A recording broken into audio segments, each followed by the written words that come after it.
Hi all, welcome to my channel థాటిక్ care. మీ అందరికీ థాటిక్ కేర్ ఛానల్కి స్వాగతం. ఈ ఛానల్ మీకు పురాతన దేవాలయాలు, పురాణాలు మరియు పవిత్ర గ్రంథాలు, హిందూ ఆచారాలు, పండుగలు, పర్వదినాల గురించి మరియు ఈ ఆచారాల వెనుక దాగి ఉన్న పరమార్థాన్ని తెలియజేస్తుంది. అంతేకాకుండా టీటీడీ మరియు ఇతర దేవాలయాలకు సంబంధించిన కంప్లీట్ లేటెస్ట్ ఇన్ఫర్మేషన్ ని అందిస్తుంది. భాద్రపద మాసం శుక్లపక్షంలో వచ్చే ఏకాదశిని పరివర్తన ఏకాదశి అంటారు. ఇంతకీ పరివర్తన ఏకాదశి అంటే ఏమిటి? ఆ పేరు ఎలా వచ్చింది?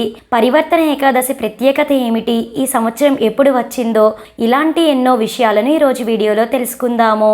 ఓం నమో భగవతే వాసుదేవాయ. ఆషాఢ శుద్ధ ఏకాదశి రోజున శ్రీ మహావిష్ణువు యోగ నిద్రకు ఉపక్రమించి కార్తీక శుద్ధ ఏకాదశి రోజు మేల్కొంటారని పురాణాల్లో తెలిపారు. అందుకే ఈ కాలంలోనే చాతుర్మాస దీక్షను చేపడతారు. ఆషాఢ మాసం, శ్రావణ మాసం, భాద్రపద మాసం, ఆశ్వయుజ మాసాలలో ఈ దీక్ష సాగుతుంది. యోగ నిద్రలో ఉన్న శ్రీ మహావిష్ణువు భాద్రపద శుక్ల ఏకాదశి నాడు ఎడమ వైపు నుంచి కుడివైపుకు తిరుగుతారట. ఓ దిశ నుంచి మరో దిశ వైపు పరివర్తనం చెందడంతో ఈ ఏకాదశిని పరివర్తన ఏకాదశిగా పిలుస్తారట. అందుకే ఈ రోజున ఆ శ్రీహరిని పూజించడం వలన మనలో పరివర్తనం చోటు చేసుకోవడమే కాదు, అత్యంత ప్రయోజనం కలుగుతుందని పురాణాల్లో చెప్పబడింది. ప్రకృతిలో పూర్తి స్థాయిలో మార్పులు వచ్చే సమయం కూడా ఇదే. అందుకే పరివర్తన ఏకాదశి అనే పేరు వచ్చిందని కూడా చెప్తారు. ఇప్పుడు మనం పరివర్తన ఏకాదశి ఎప్పుడు వచ్చింది, ఏకాదశి గడియలు ఎప్పటి నుంచి ఎప్పటి వరకు ఉన్నాయో చూద్దాము. సెప్టెంబర్ 13 శుక్రవారం సాయంత్రం 5:32 ఏకాదశి గడియలు ప్రారంభమవుతున్నాయి. తిరిగి సెప్టెంబర్ 14 శనివారం సాయంత్రం 4:30 ముగుస్తుంది. సూర్యోదయానికి ఏకాదశి తిథి ఉండడం ప్రధానం. అందుకే పరివర్తన ఏకాదశి సెప్టెంబర్ 14 శనివారం వచ్చింది. ఇక్కడ విశేషం ఏమిటంటే శనివారం శ్రీహరికి అత్యంత ప్రీతికరమైన వారం.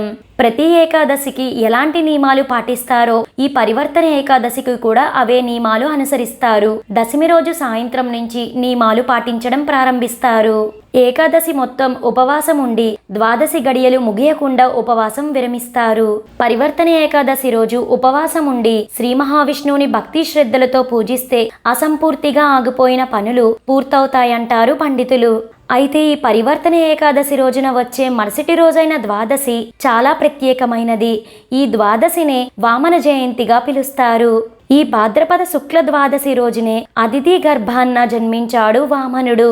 శ్రీ మహావిష్ణువు వామన అవతారంలో మహాబలి బలిచక్రవర్తిని పాతాళానికి పంపించాడనే సంగతి మనందరికీ తెలిసిందే.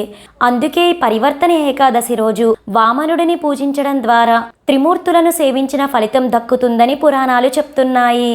నెక్స్ట్ వీడియోలో వామన జయంతికి సంబంధించిన విశిష్టత మరియు పూర్తి వివరాలను తెలుసుకుందాము.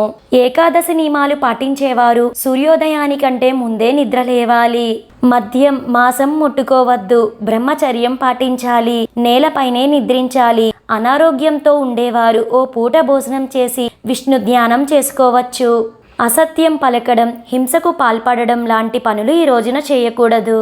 ఈ పరివర్తన ఏకాదశి రోజు విష్ణు సహస్రనామం పఠించడం ఎంతో ఉత్తమం. ఈ రోజున నైవేద్యంగా పాలు మరియు తీపి పదార్థాలు, పండ్లను సమర్పించవచ్చు. ఏకాదశి ఉపవాసం విరమించే సమయం దాన ధర్మాలకు అత్యుత్తమం. పేదలకు అన్నదానం, వస్త్రదానం చేయడం ద్వారా అన్ని శుభ ఫలితాలే ఉంటాయి. తెలుసుకున్నారు కదండి పరివర్తన ఏకాదశి యొక్క విశిష్టత మరియు ఈ సంవత్సరం పరివర్తన ఏకాదశి ఎప్పుడు వచ్చిందో. ఈ వీడియో మీకు ఎంతగానో ఉపయోగపడుతుందనే అనుకుంటున్నాను. మీ సపోర్ట్ కోసం ఈ వీడియోని లైక్ చేసి షేర్ చేయండి. ఇలాంటి మరిన్నో వీడియోస్ కోసం థాటిక్ కేర్ ఛానల్ని సబ్స్క్రైబ్ చేసి అక్కడే ఉన్న బెల్ ఐకాన్ని క్లిక్ చేయండి. ఓం నమో నారాయణాయ. Thank you for watching.